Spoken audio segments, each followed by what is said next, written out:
that's what we're trying to do different and try to take the best practices from the big wind and put it into the smaller wind turbines. You have the airfoils, which is sort of like a flapped airfoil. It's made like a Formula One spoiler, if you like. That creates a vacuum, keeps the car down on the road when it's a Formula One car. And we have a pair of them, and they're sitting opposite each other, so they kind of amplify each other.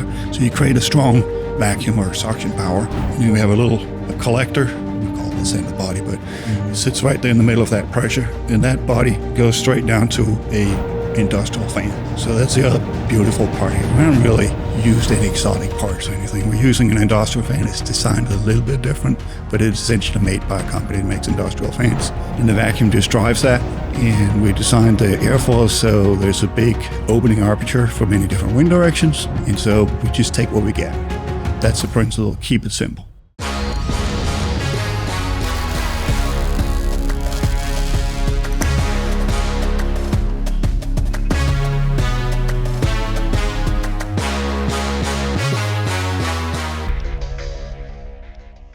Wind energy has the potential to power the world, but only if we rethink how we harness it. Traditional wind turbines are massive, expensive, and require vast open spaces. Cities, factories, and commercial buildings have been left out of the clean energy revolution. But what if we could bring wind power directly to where it's needed without massive turbines?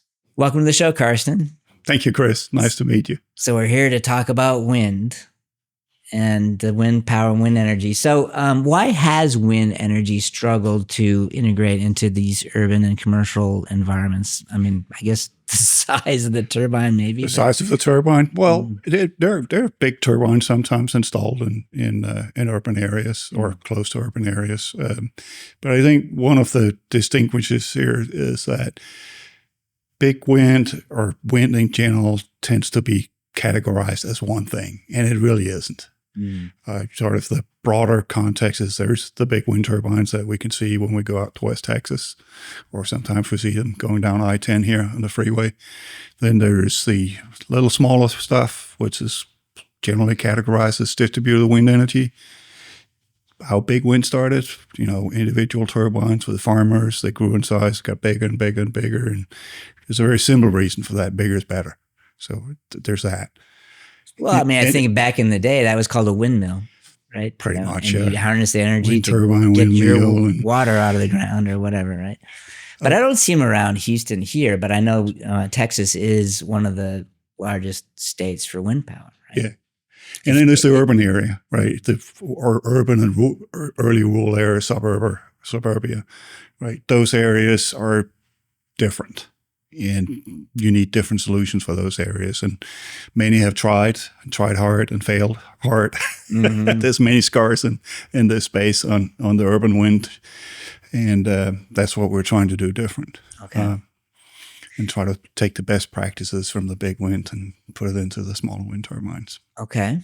Well, I'm excited to learn more about your technology. But what are some of the biggest misconceptions? Well, I mean, there's many misconceptions. I usually like to start with Texas because nobody knows. Texas has a lot of wind energy. And it's quite surprising because it really is a lot. Right? So 30% of our lights come from wind energy. Really? Yeah, really. And nobody knows. Everyone thinks we're oil and gas. Everybody thinks it's in California or somewhere else. And I always find it ironic. And my sort of 5-cent joke is, well, it's because there's a lot of space and wind turbine looks really good with cattle, oil pump, and cotton. Once you got that on your property, you're good to go. But there really is, that's part of the reason is the wind energy has become so popular in Texas is that we got the space for it. We had the need for more power. And it's actually a cheap solution if you think about investing in the infrastructure that you need more power. Mm-hmm. Right, because you build a little bit of grid structure, you say, hey, you're welcome, and then the rest comes by itself, more or less, right? So that's a big wind space in Texas. So I think that's a big misconception, right? And the other big misconception is it's somehow frivolous, right? And there's many different ways of people expressing that part. In wind, since I came out of school, Did my PhD in optics and optical computing, and there was a job in wind energy. Oh, that's cool. So I've kind of grown up with the wind industry over 30 years. But you see that with, like you said, misconceptions where, like, for example, I don't know if you saw the Landman episode with Billy Bob, right? And he goes on this whole diatribe about windmills and all this kind of stuff. And it's just kind of like, I don't know. I don't think it's that accurate. Right? No, it's just the talking points. Like, yeah, I mean, that's what I'm saying. I mean, he gave a good speech, but and it's like, well, okay, but that's one opinion, but it can't be true because people put in a lot of windmills. Exactly. I rest my case. That's all you need to know, right? Yeah. If there's no ROI there, then why would they be doing it? Exactly. This is Texas. It doesn't mean there hasn't been struggles here and there, and it doesn't mean that it's all good everywhere. Right? That's the thing with energy. Yeah. Energy is a solution in the local space, no matter whether it's big or small or whatever it is. It's a solution for that space that it's in. Right? It's better consumed where it's made. So how does Aeromine's solution differ from traditional wind? It actually is exactly that, right? It's put exactly where we need it and where it's consumed, right? So it's essentially behind the meter solution, right? So you put it like on the roof of a commercial building? Commercial building. But it's not a big propeller up there, right? It's no big propeller, right? So how does it work? So going a little bit back to why the urban wind is tough, right? It's because when you have a spinning propeller, whether it's big or small, it doesn't really matter. It flickers light, it makes noise, it's mechanical. The wind environment is brutal near buildings. There's a lot of turbulence. In a propeller that spins in and out of turbulence, that's rough. So it's not as efficient. It mechanically difficult to make viable. Okay. And so part of the reason that Aeromine is a success is that it sits completely still, right? That's a whole fundamental idea. It's nothing that moves. There's no moving part? There's a moving part. Okay. Right? You can't make mechanical energy. Yeah, okay. Anything that moves, right? No, it's curious. We're based on physical principles. Yeah. Very little moving parts. Very little moving parts. The idea is you have the airfoils, which is sort of like a flapped airfoil. It's made like a Formula One spoiler, if you like. And, that creates a vacuum. Keeps a car down on the road when it's a Formula One car. And we have a pair of them, and they're sitting opposite each other. So they kind of amplify each other. So you create a strong vacuum or suction power. And then we have a little collector, we call the center body, but sits right there in the middle of that pressure. And that body goes straight down to a industrial fan. Okay. So that's the other beautiful part here. We haven't really used any exotic parts or anything. We're using an industrial fan. It's designed a little bit different, but it's essentially made by a company that makes industrial fans. And the vacuum just drives that. And we designed the airfoil so there's a big opening aperture for many different wind directions. And so we just take what we get. That's the principle. Keep it simple. Okay. Because and are you actively installing these now, or is it still proof of concept? We have installed 6 units in a pilot stage, so 1 unit in itself. Here in Houston or somewhere else? No, we have one here in Texas. We have one up in Detroit. Our first pilot was built with BASF in Michigan by Detroit River. We learned a lot from that one. We have one in Waco, Texas. We have one with the Danish Technology University in Denmark. You can put one in Chicago. It's the Windy City. Well, so this is the other one. This is the other misconception. Just because it thinks it's windy doesn't mean it's windy all the year, right? With windy on the corner sometimes doesn't make it up for making good wind energy. So that's one of the misconceptions as well. So it takes a lot of effort to actually figure out what the wind resource is. At Softtech, we don't just follow the trends, we set them. As the founder and CEO, I've built a team that excels in delivering cutting-edge solutions in software, hardware, and IoT. From concept to completion, we're the partner that turns your tech dreams into reality. Softtech, where innovation starts. So an ideal location for your product would be where? So we're focusing on the buildings that are simple. And what is more simple than a big flat box store, right? Or a big flat warehouse, a distribution center, right? It's a long facade. You can have many units. So like on top of a Walmart or something like that? A Walmart, Amazon distribution center, factories. In my head, it was like, hey, why not put them on these skyscrapers? But because there's not a lot of room. Yeah, right? there's no room The up footprint on top of a skyscraper is really small. So you want to put it on top of a Tesla gigafactory or something like that? Well, you could, right? I mean, you have a really long facade if it's facing the right way. Can it coexist with solar? Of course. I could we're both just on. using the edge, and you can still put solar in the back. Yeah, Okay. which is part of the really interesting part about the whole Aeromine. As soon as we sort of said we were out there, we had received an enormous interest. We really don't have to explain what it is we're trying to do. That our customers almost explain it to us. Every time I've looked at solar for my own home, I couldn't get the ROI to where it would make sense. So it was always like, oh, in 30 years, you might break even, right? And, I've driven electric for 15 years now, right? And so it kind of was appealing, like, hey, I just get the energy from the sun and power my car. Everything's good. Is the ROI better on these wind turbines? Yeah, there's several things. Generally we can make what we call capacity factor, meaning more kilowatt hours per rating of the system.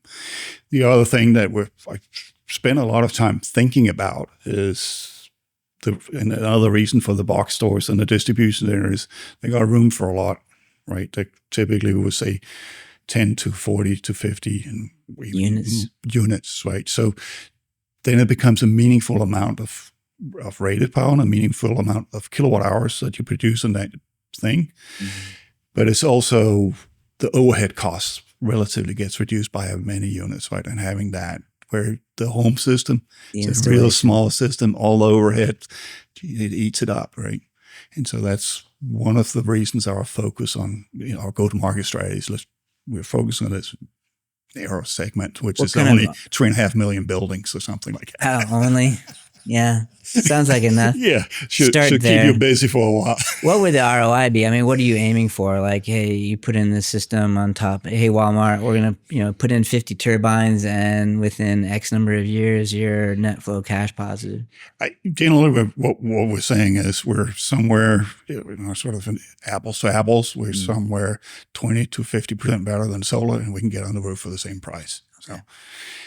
So like a 10 to 15 year kind of or even less. I mean, energy prices, it's driven by energy price by the end of the day, right? Commercial energy prices are very low in Texas. In Europe, where we have some systems as well, the energy price is 5 times, right? So the ROI is just like almost writes itself. Yeah. Right? Exactly. So again, this is one of those things where the renewable is too expensive. Well, in which context? You got to put it in the context, right? Interesting. Yeah. Not just for Aeromine, any renewable energy system. Well, what inspired you to develop this unique rooftop technology at Aeromine? Yeah, I've been in big wind my whole life, and I had an opportunity to teach wind at Texas Tech University and had a grant from the state of Texas. So state of Texas actually owns the original patent. Oh, wow. So I had time to think about other things, and I've always been inspired by a turbine that was built by de Havilland in 1956. It was called a Einfeld-Andau turbine. It was a very, very different concept. It spins the blades. Centrifugal force throws out the air, and that air is connected into the hub down to the base, and in the base there's a piece of a jet engine that drives a fan and a generator. There was many things wrong with that concept, but it worked, and that kind of inspired me to say, there's something here. We can separate the generation, which is in our case the fan, and the generation, and then it kind of came out, well, if I do it with passive airfoils,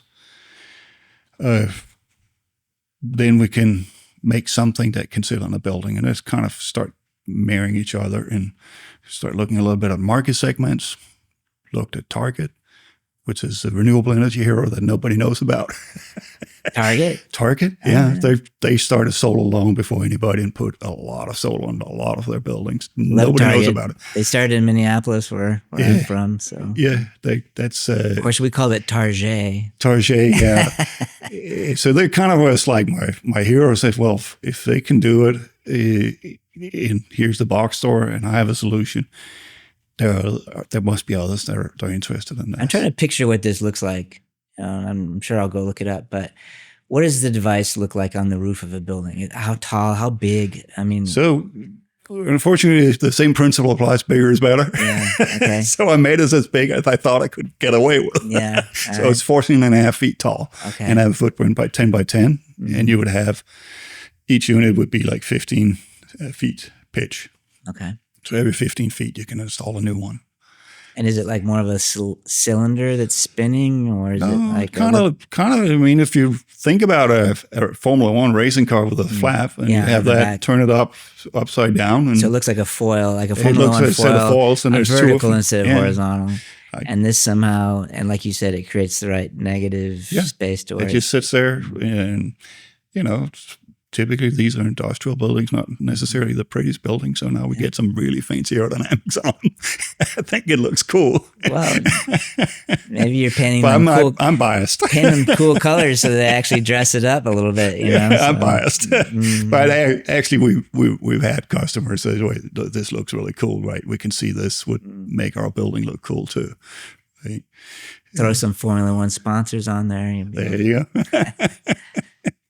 Well, how does your solution produce power without spinning blades? I know you talked about it a little bit, but maybe just go into a little more detail. Well, so we have this vacuum, right, that's created. And every time the wind blows and goes up and down and faces the building, then we create that vacuum, and stronger the stronger the wind. And so you have that industrial fan on the inside, and I think it's pretty normal, but anybody that plays with little fans, they always put it on a vacuum cleaner so it spins faster when you have a vacuum. Isn't that normal? Yeah. You haven't done that one? No? I thought that was pretty normal. Yeah. Anyway, that's how it works. Is it similar to like, I mean, you have like the bladeless like Dyson air purifiers that actually generate a wind flow, and it looks like magic, right? Because it's like, how is this actually blowing air? Like in a reverse way? It's not the first time I heard the Dyson, right? And it's kind of like, mechanically, it's like, looks like a Dyson, essentially, right? It doesn't work like a Dyson, but somewhat. Yeah. It's reverse Dyson if you like. It's not really a technical good description, but from just a conceptual high level. Okay. The same components. We have a little bit of electronics to control the motor speed. Mm-hmm. That's it. Motor controller, essentially. All right. So you mentioned you can have your solution at the same time as solar. So these big box stores can put solar in and also put your solution. So how does it work alongside solar for maximum efficiency?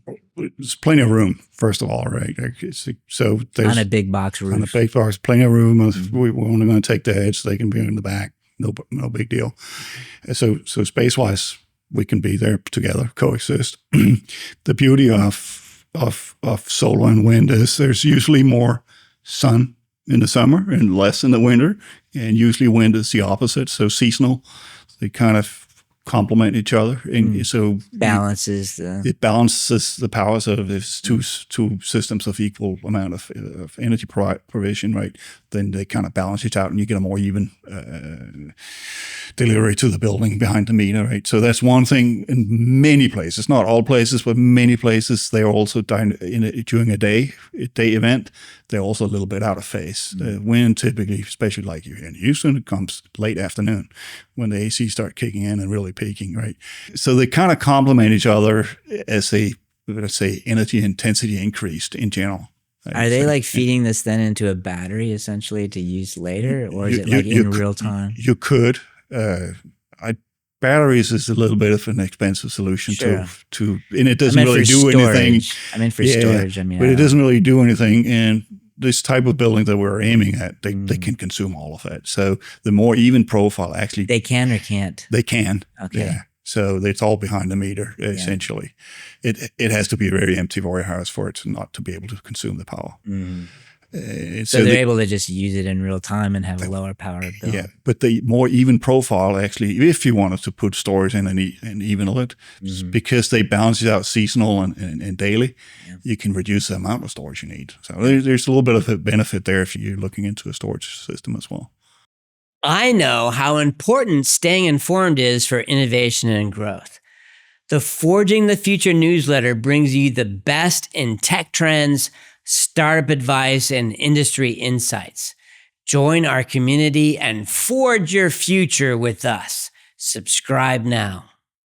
So what kind of challenges have you faced trying to bring this type of technology to market? Are people receptive to the idea?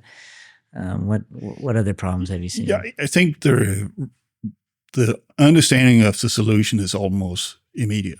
It's more complicated than solar. Most of the customers we've talked to have already invested a lot of energy into solar. They're already on board. They're doing it for many different reasons. It's not just ESG, or it can be resilience. It can be they just want to have control of the energy price. They don't care if it's expensive. A lot of variants, but they more recognize that we're an add-on to this solution, and it's more.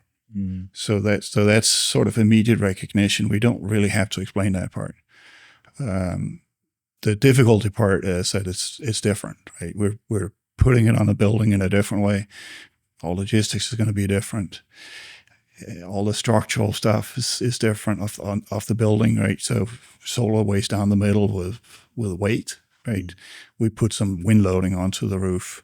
It's all known stuff, but it's new in a new context. So we have to educate the customers. We also have to educate around wind, right? Back to it's windy here on the street corner, right? It doesn't necessarily add up to a truth. And so what about here in Houston when you have the occasional hurricane? So you can it's design. Extreme example. So actually, the first one I designed for the BASF, I designed to survive hurricane. Did you? Yeah. Then I was like, we probably don't need this yet. So we took out some steel. Yeah.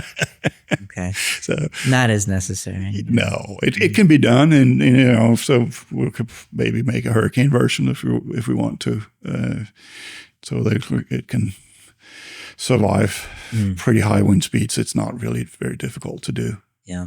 With the concept, because it's sort of mechanical robust inherently.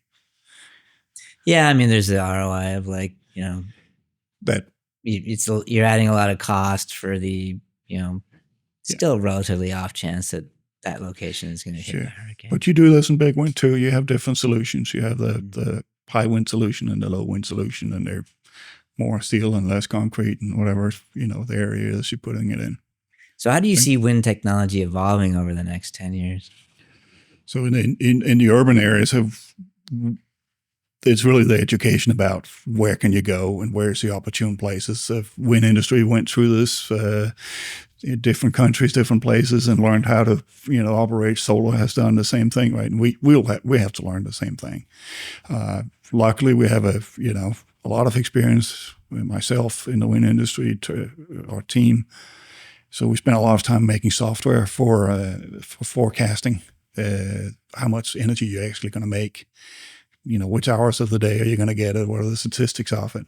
Is there a lot of wind data out there? I mean, I certainly know airports have a lot of that. There are apps that actually show sail flow and stuff like exactly, that. Yeah, Is that what you're getting? Yeah, we use airport data, and we use the same mesoscale data, this is called, which is essentially wind maps from the entire planet that's been developed for big wind.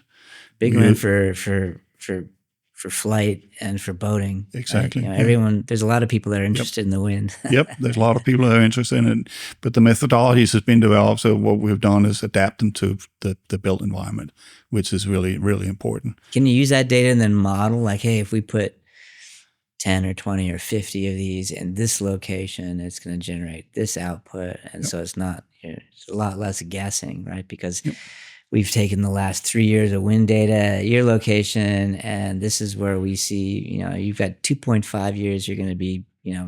net positive or whatever. Well, actually, we take 20 to 30 years of wind data. Oh, okay. All right. Sure. Why not? If you got it. As much as you can get. Yeah. And then we project, and then sometimes we put up a map. If we aren't certain about it, we put up a map mast on the building and say, then we can look at the local airport. This is a technique that's been used in big wind as well. It's a little crude for big wind, but for our purposes. Is this nearby, you mean? Not necessarily on the site. It's more the amount of data you get and the distances you have, but it's for our purposes, it's good enough. Don't know. I would say that's maybe a little early to say. I mean, people have the wind models are rather complex. They're huge, right? The mesoscale data set I talked about is taking data from airports, going to some supercomputers that NOAA runs, recompute the wind history for the entire planet in a grid for 50 by 50 kilometers. Yeah. So it's a very different thing. Can AI play a role in that? Maybe. But I think for our purposes, I think we can use AI to, same thing, monitor reliability, but I also think we can use to learn how good our prediction methods are. Right? So we validate. We can run I'm not really very keen on the word digital twin, but we can take wind history, put it into a model, run it, compare it to what it actually did, and then use AI to train it. Yeah, I see something along those lines. Absolutely. So if your solution is widely adopted, how do you see it impacting, carbon emissions? Carbon emissions. So it's a small system, so it'll take some time, right? Yeah. But I compared it a little bit to solar. I made some efforts to compare it to solar and see what is actually the market potential. And if we stay within the industrial segment, most predictions are that we'll get a lot more industrial buildings in the next many decades because of the population growth, right? We need more warehouses, we need more activities, more factories, whatever. So that segment will grow. And so predictions of solar panels are very similar. They will grow with this. And we're talking about a lot. And buildings are really carbon intensive, right? It's 28% or something like that of all carbon emissions or something like that. 10 comes from the building of it, and the rest is operations. Right? So if you can offset it, it's great. Does the building get some kind of offset for putting in solar or wind solutions? Yeah, because you're doing green energy behind the meter, right? Yeah. So you're offsetting your consumption that way. But if we really scale, and we scale a lot, we can maybe get up to, let's say, 15, 20% market share of the solar with that growth. And we'll be offsetting about 2.5% by 2050. Okay. If we go that full and follow the market and that growth, and are able to deliver in a scalable way. But it's something I've spent a lot of time thinking about. The manufacturing of it is scalable, right? Because that's really key, right? That's the reason for the solar industry to be successful is a scalable manufacturing and scalable deployment, right? So it's something I really spent a lot of time in the mechanical design, components, nothing exotic. Thinking about the manufacturing processes being linear processes, so they can come out on a machine like literally meter by seconds, and then you can chop and ship and deliver. It's really important, the scalability aspect of it being actually possible, right? So.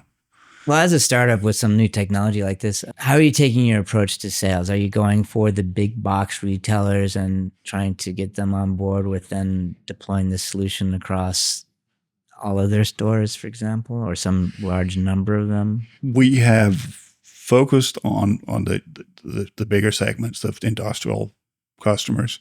They have a lot of capabilities, right? They know what they want. They've already done solar. They have the infrastructure to do something on their roofs. And so we are focusing on that. And the idea is very simple. We do pilots with a few, right? And if they like it, we have a scalable path. Just, again, going back to Target, they have 1,800 stores and distribution centers in the U.S., right?